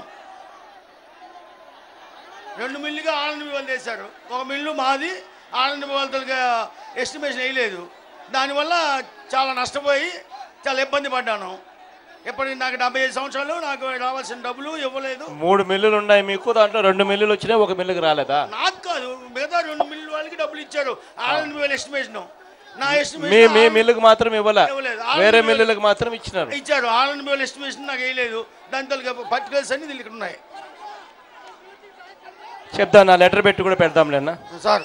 లెటర్ పెట్టి ఎన్ని డీటెయిల్స్ కూడా పెడతాం. నేను భూములు కూడా 5 ఎకరాలు పోయింది నాకు.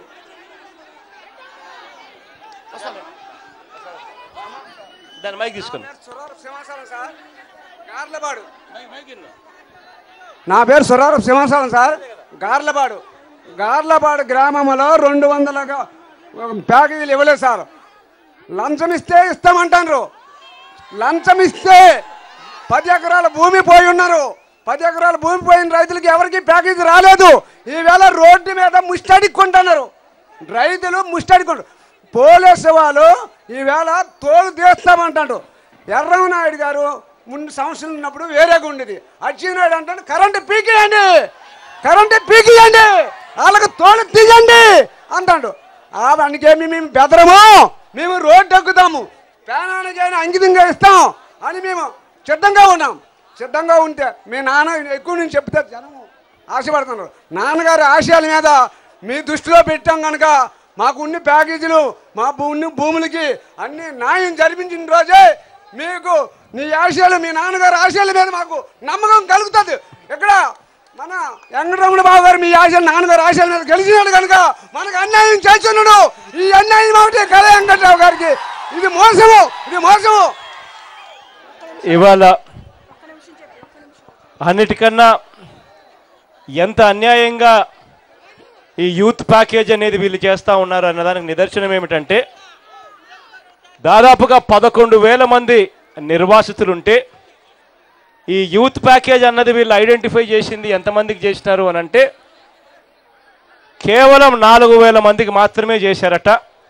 అందులో ఇచ్చింది ఎంతమందికి ఇచ్చినారు అని అంటే అది కూడా 1000కి లోపు మాత్రమే ఇంతవరకు ఇచ్చిన పరిస్థితులు కనిపిస్తూ ఉన్నాయని చెప్పి కూడా చెప్తా ఉన్నారు. సమస్య ఎక్కడొస్తూ ఉంది అని అంటే ప్రతి కుటుంబంలోనూ మనం ఇచ్చింది తక్కువ రేటు ఇచ్చి భూములు కొనుగోలు చేశాం. ఇవాళ పక్కనే శ్రీకాకుళం జిల్లా, ఇదే జిల్లాలోనే పక్కనే 18 లక్షల రూపాయలు ఎకరా ఇచ్చి కేంద్ర ప్రభుత్వం న్యూక్లియర్ పవర్ ప్లాంట్ కోసం భూములు తీసుకుంటా ఉంది. మరి ఇటువంటి వ్యత్యాసం చూస్తూ ఉన్న పరిస్థితుల్లో మీరు కొత్తగా యూత్ ప్యాకేజ్ అని చెప్పి వీళ్ళు ఇక్కడ గొడవలు జరుగుతూ ఉంటే యూత్ ప్యాకేజ్ అని చెప్పి ఏదో ఇచ్చినామన్నట్టుగా చేసే కార్యక్రమం చేస్తూ ఉన్నారు. కనీసం దీంట్లో ఉన్న నిజాయితీ, సిన్సియారిటీ ఉంటే మొత్తం 11,000 కుటుంబాలకు ఎక్కడైతే మొత్తం భూములు పోయాయో వాళ్ళందరి కుటుంబాలకు కూడా, ప్రతి కుటుంబానికి కూడా యూత్ ప్యాకేజ్ అని చెప్పి ఈ డబ్బులు 5 లక్షల రూపాయలు ఖచ్చితంగా వచ్చేట్టుగా చేయాలి. కనీసం అప్పుడన్నా కొద్దో గొప్ప న్యాయం అన్నది కనిపిస్తుంది. ఇవాళ యూత్ ప్యాకేజ్ అని చెప్పి పేరు పెట్టి మీకు నచ్చినోనికి మాత్రం డబ్బులు వాళ్ళ దగ్గర నుంచి కమిషన్ మాట్లాడుకోని చెప్పి ఎమ్మెల్యేల దగ్గర నుంచి కూడా అందరూ కూడా కమిషన్లు తీసుకుంటూ కొంతమందికి మాత్రమే ఇచ్చి మిగిలిన వాళ్ళందరికీ కూడా అర్హులయ్యిండు కూడా ఇవ్వని పరిస్థితిలోకి వాళ్ళందరూ కూడా పోతా ఉన్నారు. ఇంత దారుణంగా వీళ్ళకు నచ్చిన పద్ధతి ప్రకారం వీళ్ళకి నచ్చిన వాళ్ళకి మాత్రమే ఇస్తూ అపహాస్యం చేస్తున్న ఈ పరిస్థితులు కనిపిస్తూ ఉన్నాయి. ఇవాళ అంతే కదమ్మా, మైక్లో చెప్పు. నాన్నగారు 150 స్థలాలు పేదలకు ఇచ్చారు. ఇప్పటికి ఆ ఇల్లు ఈ జాగా చెరువు ఇచ్చారు సార్. ఆ చెరువుకి ఇప్పుడు గొయ్యి ఎత్తి చేయమంటే ఎత్తి చేయకంటున్నారు. ఇక 70 లక్షలకు సెలక్షన్ అయింది వాటికి. ఆ ఇల్లు ఎత్తి చేయమంటే చేయకంటున్నారు. ఇప్పుడు 10 సంవత్సరాలు అయిపోయింది ఆ జాగా ఇచ్చేసి. ఇప్పుడు పేదవాళ్ళకి ఇల్లు లేదు. ఎంత బాధపడిపోతే ఈ ఊరు ఎక్కడికి కలెక్టర్ ఆఫీస్కి వెళ్ళాము, వంట పెంట చేసాము, మీటింగ్లు పెట్టాము, ఎన్ని చేసాము. ఎక్కడ మీకు ఈ జాగా పత్రం తీసుకొని పోయి మా జాగా చూపించండు అని అంటే జాగా ఇవ్వడం లేదా? ఇచ్చారు కానీ ఎత్తిపోయమంటే పోయికంటారు. జాగాలు ఇచ్చేయమంటే చేయకంటారు. ఇల్లు కట్టి సెమ్మంటే ఇవ్వకంటారు. 10 సంవత్సరాలు పెట్టి నాన్నగారు ఇచ్చారు జాగా నాన్న ఇచ్చినాడు. ఇచ్చారు. వీళ్ళేమో అడిగితే ఇల్లు కట్టించమంటే ఇల్లు కట్టించడం లేదు. చెరువు ఇచ్చారు. చెరువుకి ఎత్తిపోయమంటే పోయికంటున్నారు. చెరువుకు ఎత్తిపోయమని చెరువు గొయ్యి ఇచ్చారు. ఏకం మట్టి ఇచ్చారు. మట్టి వాటికి ఎత్తిపోయమన్నాం. ఆ ఎత్తుపై 70 లక్షలు సెలక్షన్ అయింది కానీ చేయలేదు. ఈ ఊరో తినేశారు. ఇరమండలంలో తినేసినారు. నాయకులు తినేశారు. ఇప్పుడు ఎన్ని సంవత్సరాలు పెట్టి తిరుగుతున్నాగా నవ్వకంటుంది. చూడు సార్, మా భేదాలండి. మేము బతకలేకపోతున్నాం. అద్దెలు కట్టుకొని బతకలేము, కష్టమైపోతుంది. మరి అంత మీరు చూడకపోతే మరి ఓట్లు వచ్చే మట్టుకు మరి చెప్పదండి. కలెక్టర్ దగ్గర మీరే పిలుచుకొని 70 సంవత్సరాలు ఇప్పుడు 10 సంవత్సరాలు అయింది సార్. కలెక్టర్ దగ్గరికి అమ్మని పిలుచుకొని పోతే నా లెటర్ కూడా పెడతాను. నా లెటర్ కూడా పెడతాను. ఇవాళ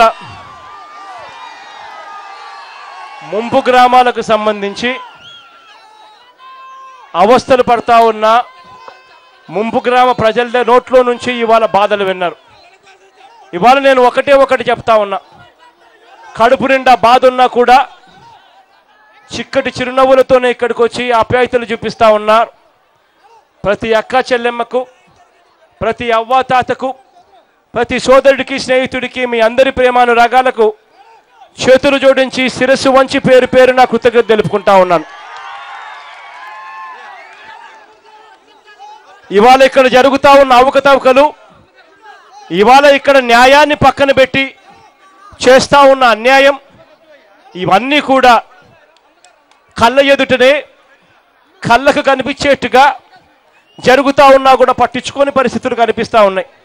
మీ అందరికీ నేను ఒకటైతే హామీ ఇస్తా ఉన్నా, చంద్రబాబు నాయుడు గారి ప్రభుత్వం మీద తీవ్రంగా ఒత్తిడి తీసుకొచ్చే ప్రయత్నం గట్టిగా కొనసాగిద్దాం. మీకు అన్ని రకాలుగా అండదండగా ఉండేందుకు వైఎస్ఆర్ కాంగ్రెస్ పార్టీ అన్ని రకాలుగా మీకు పూర్తిగా తోడుగా ఉంటుందని చెప్తా ఉన్నా. మీ అందరికీ మరొక్కసారి హామీ ఇస్తా ఉన్నాం. ఇంతకు ముందు కూడా కొద్ది నెలల కిందట మీరు ధర్నా చేస్తూ ఉన్నప్పుడు మీ టెంట్ దగ్గరికి నేను వచ్చిన. మీ టెంట్ దగ్గరికి నేను వచ్చి మీతో మాట్లాడి మీకు ఆ రోజు సంఘీభావం తెలిపిన. ఇవాళ రెండవసారి మళ్ళీ ఇదే సమస్యల మీద మళ్ళీ ఇక్కడికి వచ్చి మీదందరితో కూడా ఉద్దేశించి మాట్లాడుతూ ఉన్నా. మీ అందరికీ ఒక్క భరోసా ఇస్తా ఉన్నా, అదేమిటి అనంటే ఎవ్వరూ కూడా అధైర్యపడొద్దండి. వచ్చేది చంద్రబాబు నాయుడు గారి ప్రభుత్వం, ఇంకా ఉండేది కేవలం సంవత్సరం లోపు మాత్రమే ఉంటుంది. సంవత్సరంన్నర లోపు మాత్రం ఎన్నికలు వస్తాయి. చంద్రబాబు నాయుడు గారి ప్రభుత్వం ఇంతమంది ఉసురు కొట్టుకొని ఖచ్చితంగా బంగాళాఖాతంలో కలిసే రోజు అది త్వరలోనే ఉంది. ఆ తర్వాత వచ్చేది మనందరి ప్రభుత్వం అని చెప్పి మరొకసారి మీ అందరికీ కూడా గట్టిగా ఒత్తి చెప్తా ఉన్నాను. ఆ రోజు మీ అందరికీ కూడా మాట చెప్తా ఉన్నాను, ఖచ్చితంగా 2013కు సంబంధించిన భూ చట్టాన్ని అమలు చేస్తామని చెప్పి కూడా గట్టిగా మీ అందరికీ హామీ ఇస్తా ఉన్నాం. ఇవాళ మీరు ఏదైతే నష్టపోతా ఉన్నారో ఆ నష్టపోయిన దాన్ని ఆ చట్టాన్ని 2013 చట్టం ప్రకారం మీ అందరికీ కూడా నష్టాన్ని పూడ్చి మీ అందరికీ కూడా మేలు చేస్తామని చెప్పి కూడా మరొకసారి గట్టిగా చెప్తా ఉన్నాం. మొత్తం 11,000 మంది కుటుంబాలు ఉన్నాయి. ఈ మొత్తం 11,000 మంది కుటుంబాలకు కూడా పూర్తిగా న్యాయం జరిగేట్టుగా చేస్తాం. అందరికీ న్యాయం జరిగేట్టుగా కూడా ఖచ్చితంగా చేస్తామని చెప్పి మరొకసారి హామీ ఇస్తా ఉన్నా. అటు ధైర్యంగా ఉండండి. అన్ని రకాలుగా వైఎస్ఆర్ కాంగ్రెస్ పార్టీ మీకు తోడుగా ఉంటుందని చెప్పి మరొకసారి చెప్తూ, మరొకసారి మీ అందరికీ కూడా మనసులో బాధ ఉన్నా కూడా చెరగని చిరునవ్వుతో ఆప్యాయతలు చూపిస్తున్నందుకు పేరు పేరు నా హృదయపూర్వకంగా కృతజ్ఞతలు తెలుపుకుంటూ సెలవు తీసుకుంటా ఉన్నా.